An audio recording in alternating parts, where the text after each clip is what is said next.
was a dreadfully monotonous day in calculus, the air heavy with the weight of impending doom. The clock dragged its hands agonizingly slow towards the end of Friday's 7th period, a cruel reminder that the week was almost over, yet spring break still felt like an eternity away. Restlessness infected the students, and a silent sense of unease hung over the classroom.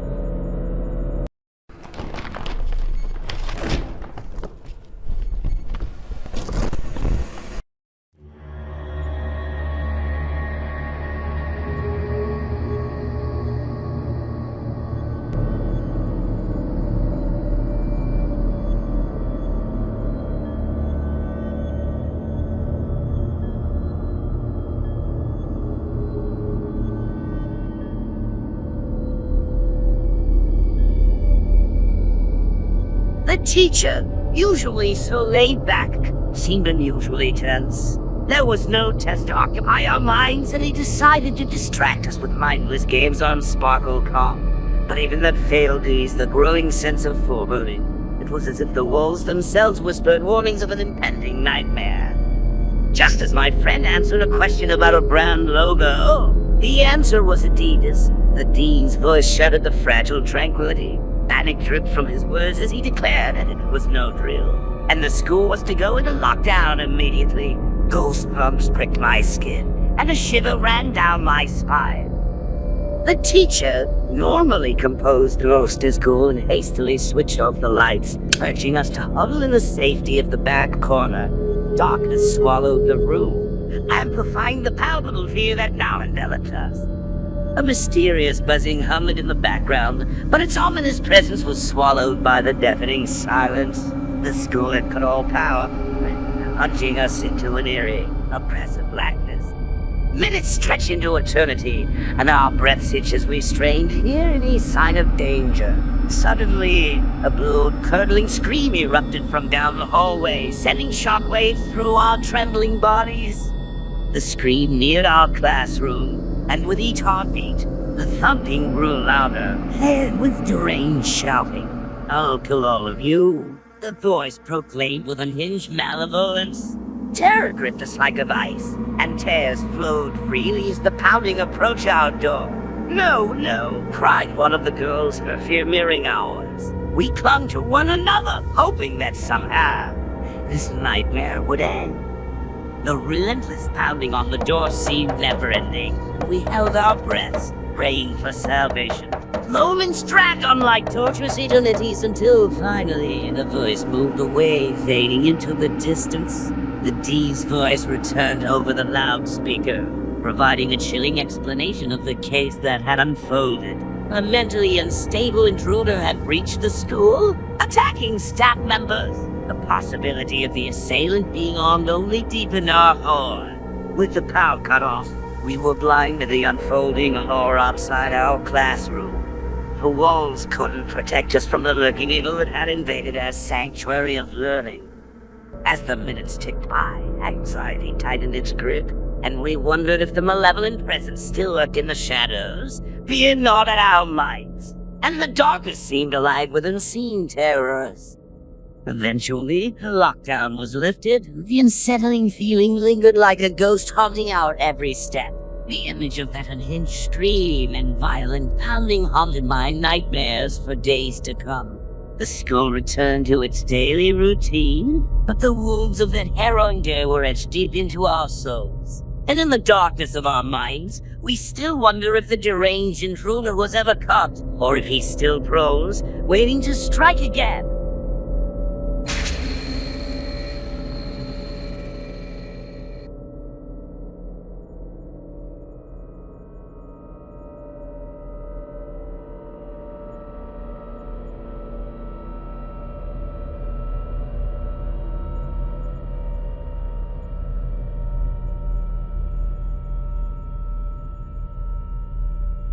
In the ominous halls of my school, a chilling dread hung heavy in the air. The day was cloaked in an eerie overcast, and a soft, haunting rain fell from the somber sky. Little did we know that this day would unleash a terror we could never forget.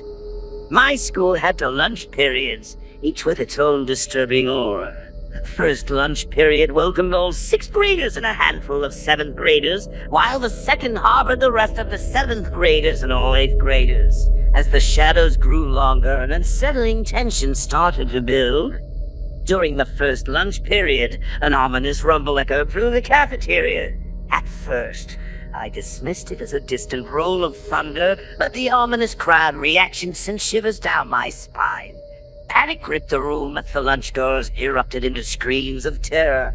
In a panic-stricken frenzy, campus security stormed in, demanding everyone to seek refuge in the foreboding multi-purpose room.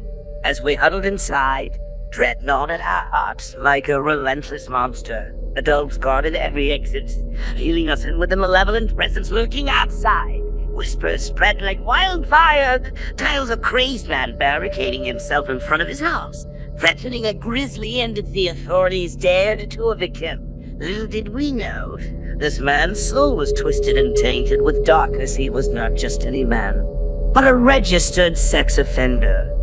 The minutes dragged on like torturous eternities. Fear and uncertainty twisted our guts as we waited for the nightmare to end. My friend Eric, ever curious, ventured to uncover the truth. He dared to ask one of the adults what was transpiring beyond those obscured glass walls. When he returned, his eyes wide with terror, he recounted the ghastly tale. The man lived near the school, a malevolent specter who had been haunting the innocent children, watching them in a perverse manner. His malevolence was beyond comprehension, as he threatened to extinguish his own life while dragging others down with him. Our hearts sank, knowing the horrifying truth that we were mere steps away from a menacing predator. Hour by hour, we languished in that accursed room, prisoners to fear and uncertainty. The agonizing wait seemed to stretch for an eternity. When the ordeal finally subsided, we were escorted back to our classrooms, our minds haunted by the terrors we had witnessed. In the days that followed, whispers of the man's sinister past circulated like ghostly whispers in the darkest corners of the school. A friend of mine, Brandy, spoke of a harrowing Halloween encounter with this malevolent entity. Had seen him in his house, gouging his arm and scribbling cryptic threats in his own blood. A sinister warning not to approach. Now, every Halloween, the memory of that chilling day loomed over us like a perpetual shadow, a grim reminder of the malevolent specter that lurked nearby. We knew the darkness that lurked in the corners of our seemingly safe world, and we were forever thankful that the haunting menace never got the chance to unleash its horror upon us. To this day, the tale remains etched in my soul, haunting reminder that darkness can dwell even in the most unsuspecting places, and I pray that we shall never encounter such horrors again, for the memory of that day shall forever be our chilling nightmare.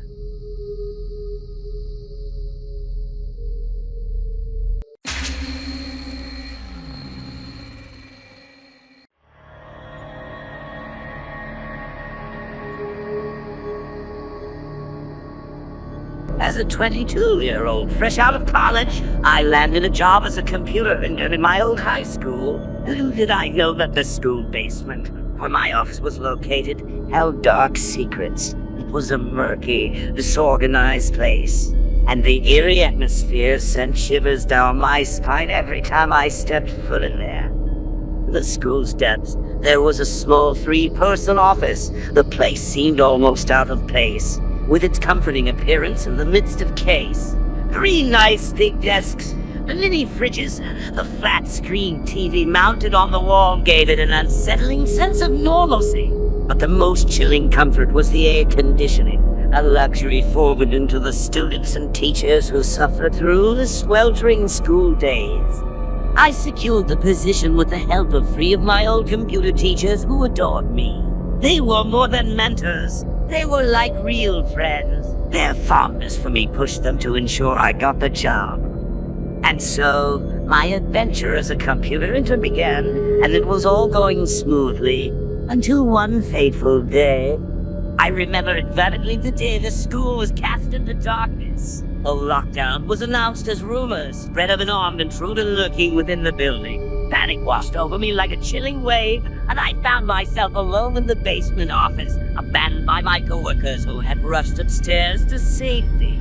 As I sat there, the darkness enveloped me, and the only source of light came from the eerie glow of my computer screen. The silence was haunting, broken only by the faint hum of distant generators. I tried contacting Gary and Dave, but their phones remained eerily silent. In the pitch-black basement, dawned at me, and I turned off all the lights, hoping to remain unnoticed by any potential threat. But suddenly, the creaking of the basement echoed through the darkness, sending my heart racing. My breath became shallow as I heard footsteps approaching my office. Unable to see anything, I slid under my desk, lying in the shadows like a terrified mouse. My heart pounded in my chest, and my mind raced with thoughts of survival. A chilling silence engulfed the office as an unseen presence entered. The air felt heavy with malevolence, and my phone's notification sound sent a jolt of terror through me.